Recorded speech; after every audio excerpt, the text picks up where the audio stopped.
So the concept worked really well. But it worked though because Cantalupo had a clear goal and vision: clean restrooms, hot, fresh food.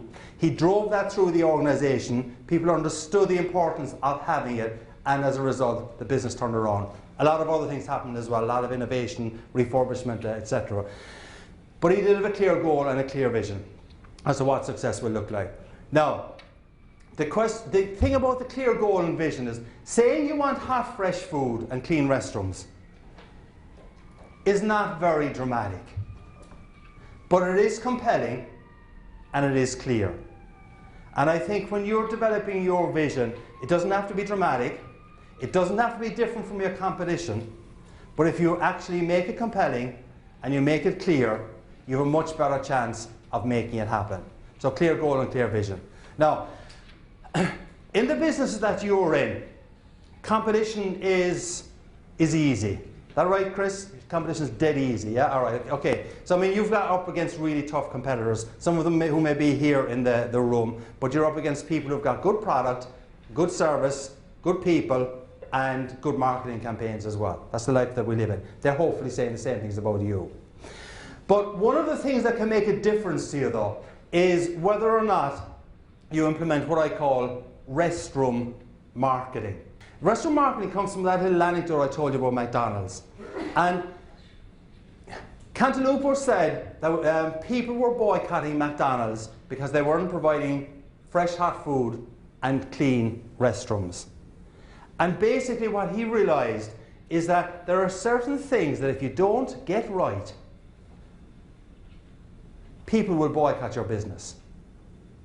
And one of the basic ways that people lose business is because you don't get basic things right or simple things right, and your customers get tired of you and they'll move to someone else. It isn't because you don't have a good product, it's because something went wrong.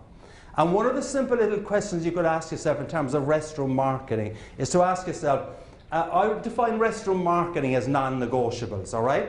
So for McDonald's, it had to be clean restrooms, right? It had to be hot, fresh food. And once they started moving away from that, they started to lose business again. For you, the non-negotiables are things that if you don't get right, your customers will walk. And a very good exercise for you to do with your colleagues would be to ask yourself, what are our non-negotiables? What are the things that if we don't get right, we lose customers? And these are non-negotiables that don't necessarily just apply to the C-suite, to the executive office, but they apply to every part of the business. How many people here are fans of Eli's cheesecake? A few people here, right? Famous Chicago cheesecake operation. I was listening to the CEO of Eli's Cheesecake a couple of days ago at a conference, and he said the most important person in the restaurant is the busboy.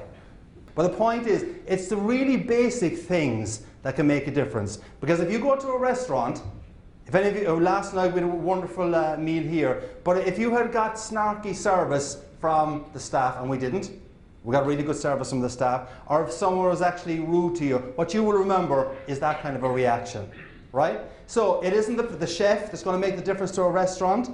It isn't the maitre d' that's going to make a difference to the restaurant. It's basically the person who's serving your table. And what you've got to understand is, who are the people, the equivalent of the people serving your table for your customers? And you've got to make sure that they understand what the non-negotiables are. And if they understand what the non-negotiables are, if they implement them, you're going to satisfy your customers, they're going to say good things about you, you're going to grow your business. A simple concept, but not something that people necessarily pay a lot of attention to. So that's the first element I want to speak to you about. G is for goals, clear goals and vision.